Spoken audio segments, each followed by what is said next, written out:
الاسماعيلي دي عندها شرف نادي ليا يعني. الزمالك وتعمل انجاز وتلفت الانظار اليك ان شاء الله باذن الله، ان شاء الله الفتره الجايه باذن الله يعني.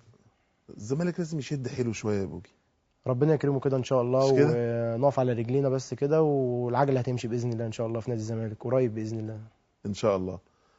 انا عايز اتمنى لك كل توفيق، وانت نورتني في 90 دقيقه. ربنا يخليك يا زلمه، مبسوط ان انا مع حضرتك والله. مستقبل ان شاء الله مفتوح قدامك، وانا سعيد جدا باظهارك ندمك على الخطا اللي حصل، وان ده يعتبر يعني عايزين نقول ايه يعني اخر الاخطاء ان شاء الله. ان شاء الله باذن الله. ونتمنى ان مصر والملاعب المصريه تستفيد بوجودك باذن الله. ومبروك على الخطوبه، وربنا يسهل في الجواز، تعزمنا بس في الفرح ان شاء الله باذن الله.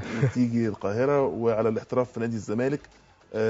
نجم الشاب بوجي احمد فتحي كان ضيفي النهارده، اغلى ناشئ في مصر على فكره بالمناسبه، ده تعبير بيتقال عشان الصفقه بتاعت نادي الزمالك كانت 2.5 مليون جنيه، مظبوط لو انا مش غلطان.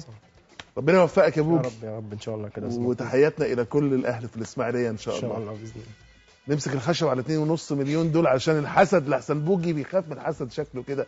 على كل حال شكرا لمتابعتكم النهارده، احنا فرحانين قوي بموضوع الانتصار على زامبيا في زامبيا في وسط الملعب اللي بوجي بيقول ان هو ما ينفعش تلعب فيه برجلك، لازم تلعب بايدك وبراسك وبحاجات تانية كتير.